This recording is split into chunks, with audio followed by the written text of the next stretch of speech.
1 litr suvimiz bugungi kunda 1 so'm 40 tiyinga to'g'ri keladi. Agar Toshkent shahrida bu qiymat deyarli muomalada, umuman muomalada yo'q bu narsa.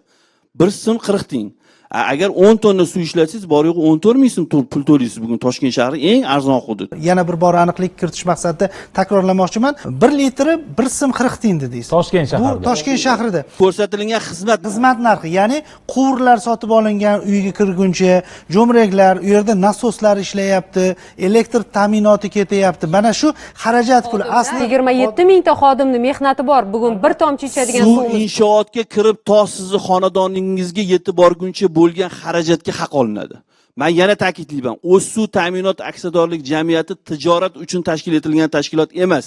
Ya'ni aholini shu ijtimoiy himoya qilishga xizmat qiladigan bitta tarmoqlardan bittasi. To'g'on boshida turgan davlatlarda aksincha qimmat, o'sha 7 ming so'mdan 9 ming so'mgacha sotiladi bizni ekvivalentda. Bizda mana shu eng o'rtacha narximiz 3,5 ming so'mmi shunaqa adashmasam.